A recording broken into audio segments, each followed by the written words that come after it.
হরে কৃষ্ণ। রাধে রাধে বন্ধুরা, কেমন আছো সবাই? আশা করছি তোমরা সকলেই খুব ভালো আছো। নয়নমণি সেবা চ্যানেলে তোমাদের সকলকে স্বাগতম জানিয়ে আজকের একটা নতুন ভিডিও নিয়ে চলে এসেছি। আজকের আমার গোপাল সোনার কোনো ভিডিও তোমাদের দেখাচ্ছি না, মানে সেবার ভিডিও দিচ্ছি না। আমার গোপাল সোনার যেসব রূপোর গয়না রয়েছে সেগুলো না প্রচুর মানে কেমন কালো হয়ে গেছে। তো ভাবছি আজকে এইগুলো একটু পরিষ্কার করব। তো কিছু গয়না পরানো আছে, আবার কিছু খোলা রয়েছে। আর দেখতে পাচ্ছ মণি সোনার এই হারটা কত কালো হয়ে গেছে, একদম কালো হয়ে গেছে। আর একদম গলায় মানে গলায় পরানো সবসময় রয়েছে, তো তো ভালো লাগছে না। তো সেই জন্য ভাবছি এগুলোকে একটু পরিষ্কার করে নেওয়া যাক। আমার নয়ন সোনার ও হাতের চুড়িগুলো, মানে হাতের যে বালাগুলো ওর পিসিমণি দিয়েছিল সেগুলোও একদম কালো হয়ে গেছে। আর মাসিটা তো দেওয়া হয় না, রূপোর বাঁশি, সেটাও একদম কালচে হয়ে রয়েছে। তো ভাবছি একসঙ্গে সব কিছুগুলো এক জায়গায় করে নিয়ে আর পরিষ্কার করব। তো দেখতে পাচ্ছ কতটা কালো হয়ে গেছে। আর এরকম পরানো থাকলে কিন্তু আস্তে আস্তে কালো হয়ে যায়। দেখবে দোকানদাররা যখন রূপো কেনা হয় তখন কিন্তু বলবে, দেখবে আমার দোকানের জিনিস কখনোই কালো হয় না। আমার তো প্রায় এরকম দোকানদার বলেছে, কিন্তু আস্তে আস্তে সেই কালো হয়ে যায়। আর এ দুটো যেহেতু নতুন আছে একদম, মানে ওর পিসিমণি এই জন্মাষ্টমীর সময় দিয়েছিল, তো এটা কিন্তু পরিষ্কার আছে। এই দুটোকে আমি আর পরিষ্কার করব না। তো বাদবাকি আমার নয়ন সোনার পায়ের মল রয়েছে, নীলের নীলের চুড়ি রয়েছে, আর মণি সোনার হার রয়েছে, আরও হারটার খোলা রয়েছে। আর এই যে মোটুক দেখতে পাচ্ছ, এই মোটুকটা কিন্তু অনেক দিনেকার মোটুক। মানে আমার নয়ন সোনা যখন প্রথম আসে তখন কিন্তু প্রায় 1-2 মাস পরে আমি এই মোটুক আর এই যে বাঁশি করে দিয়েছিলাম, হাতের বালাও করে দিয়েছিলাম, কিন্তু হাতের বালা দুটো এত ভারী, তো সে দুটো কিন্তু পরানো হয়নি। তো দেখতে পাচ্ছ কেমন কালো হয়ে গেছে। তো এগুলো সমস্ত কিছুটা আজকের পরিষ্কার করব, তবে তোমাদেরকে দেখাবো কি দিয়ে পরিষ্কার করছি আর কি দিয়ে পরিষ্কার করছি সেটাও তোমাদেরকে দেখাবো। তো চলো তোমরা ভিডিওটা দেখতে থাকো, আশা করছি তোমাদের ভালো লাগবে। আর যারা যারা চ্যানেলে এখনও নতুন রয়েছে, চ্যানেলটিকে সাবস্ক্রাইব করোনি, তোমরা প্লিজ চ্যানেলটিকে সাবস্ক্রাইব করে পাশে থাকবে।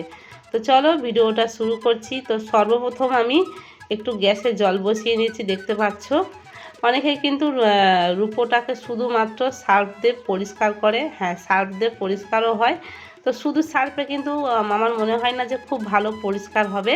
তো এখানে দেখো আমি ফুটন্ত জলের মধ্যে 1 কাপ মানে 1 চামচ আমি চা পাতা দিয়ে দিচ্ছি। তো ভালো করে চা পাতাটাকে আমি ফুটিয়ে নিচ্ছি, দেখতে পাচ্ছ, মানে যাতে কষটা বার হয়ে যায়। তো যারা এমনি চা রেগুলার খায়, যে এমনি চা হয়ে গিয়ে যে পাতাটা বার হয় সেটা দিয়ে দিতে পারো। আর এর মধ্যে আমি দিয়ে দিলাম 1 চামচ খাবার সোডা।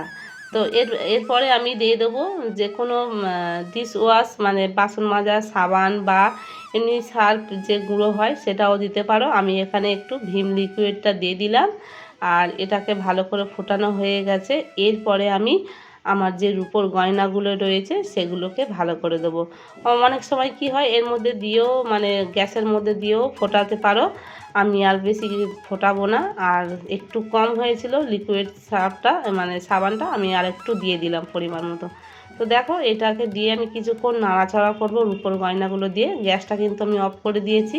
দিয়ে কিছুক্ষণ নাড়াচাড়া করে তারপরে আমি মাজা ঘষা করব। তো এটা কিন্তু প্রায় 2-3 ঘন্টা রেখে দিলে আরও খুব বেশি ভালো হয়। তো আমি বেশিক্ষণ রাখিনি, তাড়াতাড়ি করে ধুয়ে নিচ্ছি। তবে কিছুক্ষণ দেওয়ার পরে দেখা যাচ্ছে আমনামনি বেশ ভেতরে যে জং পড়া যে নোংরাগুলো সেগুলো কিন্তু আস্তে আস্তে দেখছি যে কী সুন্দর ক্লিয়ার হয়েছে, মানে পরিষ্কার মতো এমনিতেই চকচকে ভাব এসে গেছে। তো দেখো যখন তুলছি কিন্তু তোমরা দেখেই বুঝতে পারছো যে কতটা, মানে যখন গোপালদের গায়ে থেকে খুলছি তখন কতটা কেমন কালো মতন ছিল, কিন্তু এরপরে একটু দিয়েছি যখন, যে মেডিসিনের মধ্যে দিয়েছি, তখন কিন্তু আমনামনি চকচকের মতন হয়ে গেছে। আর যারা তোমরা যে কোনো রূপোর জিনিস মানে নোংরা পড়ে হয়ে গেছে হয়তো ভাবছো দোকানে নিয়ে গিয়ে পালিশ করতে হবে, তো কিছু করার দরকার নেই। তোমরা এই কটা মানে দুটো উপাদান দিয়ে তোমরা ঘরের রূপোর জিনিস কিন্তু একদম চকচকে করে নিতে পারো। আর এই দেখো আমি একটা নতুন ব্রাশ নিয়ে নিয়েছি, কারণ যেহেতু আমার গোপাল সোনাদের জিনিস এগুলো তো আর এমনি পুরাতন ব্রাশ দিয়ে মাজা ঘষা যাবে না। অন্যান্য জিনিস হলে আমি পুরাতন ব্রাশ দিয়ে মাজতাম, কিন্তু আমার কাছে আর নতুন মানে এমনি ইউজ করা সব ব্রাশ হয়েছে আছে, যার জন্য আমি একটা নতুন ব্রাশ কিনে নিয়ে এসেছি। কিছু করার নেই, তাতে আমার গোপাল সোনাদের যে জিনিসগুলো তো এমনি পুরাতন ব্রাশ দিয়ে মাজা যাবে না। তো দেখো একটু সামান্য ঘষাঘষি না করতে করতে দেখতে পাচ্ছ একদম চকচকে হয়ে গেছে।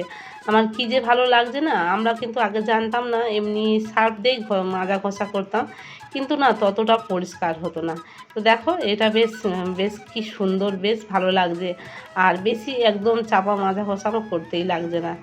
আর একদম মিনিটের মধ্যে ঝটপট করে তাড়াতাড়ি পরিষ্কার হয়ে যাচ্ছে। তা আমি তো খুব তাড়াতাড়ি করে মানে খুব বেশি ধৈর্য ধরে মাজা ঘষাটা করিনি। আরেকটু মনে হয় যদি মাজা ঘষা করতাম তো আরও মনে হয় চকচক করতো।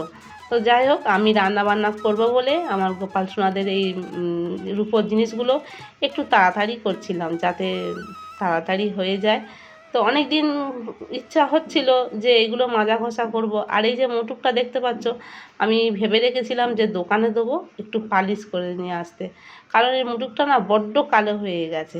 আর আমি কালো হয়ে গেছে বলে আমি আর মোটেই পরাই না। নয়ন সোনার এটা পরালে বেশ ভালো লাগতো। প্রথমবার প্রথম যখন এনেছিলাম নয়ন সোনাকে, তখন কিন্তু আমি প্রত্যেক দিন এই রূপোর মুটুকটা পরেই সাজাতাম। কিন্তু এখন সব রকম নিত্য নতুন মুটুক হয়ে গেছে, যার জন্যে কিন্তু এটা আর পরানো হয় না।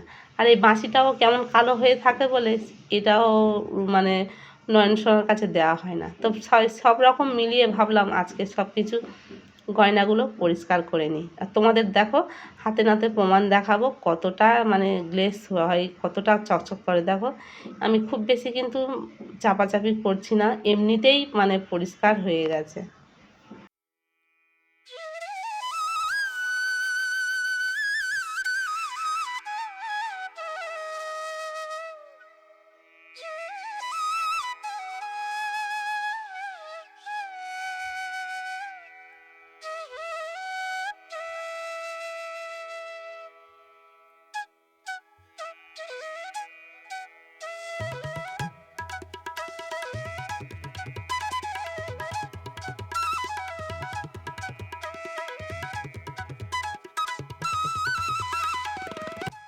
তো দেখো এবারে আমি রূপোর গয়নাগুলো ভালো করে জল দিয়ে ধুয়ে নিচ্ছি, দেখতে পাচ্ছ। আর কতটা পরিষ্কার হয়েছে তোমরা নিজের চোখে দেখে তোমরা বলো, কমেন্ট করে জানিও কত সুন্দর দেখতে পাচ্ছ। আর যখন প্রথম খুলেছিলাম কেমন বলো তো, একদম কালো হয়েছিল। আমি তো ভাবছিলাম আমার গোপাল সোনার যে মুটুকগুলো ওগুলো পালিশ করতে দেবো, তো মনটা খুবই খারাপ লাগছিলো। কিন্তু দেখো এই রকম পদ্ধতিতে করলাম বলে সমস্ত গয়না কিন্তু একদম চকচকে হয়ে গেল। তো তোমরাও বাড়ির যে কোনো রূপোর গয়না এই রকম পদ্ধতিতে যদি পরিষ্কার করা যায়, একদম কিন্তু পুরো নতুনের মতন চকচকে হয়ে যাবে। আর আমি কিন্তু এটা করে সঙ্গে সঙ্গে মাজা ঘষা করেছি। চাইলে তোমরা ঘন্টা 2-3 রেখে দিলে আরও কিন্তু পরিষ্কার হয়ে যাবে। আমি একটু তাড়াতাড়ির জন্যে যার জন্য পরিষ্কার করে নিলাম, না হলে কিন্তু আরও পরিষ্কার হয়ে যাবে। তবুও কিন্তু একদম পুরো নতুনের মতন হয়ে গেছে।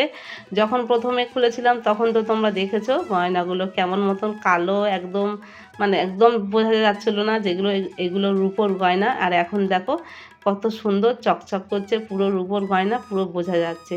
তো ভিডিওটি কেমন লাগলো কমেন্ট করিয়ে জানিও। রাধে রাধে, হরি বল।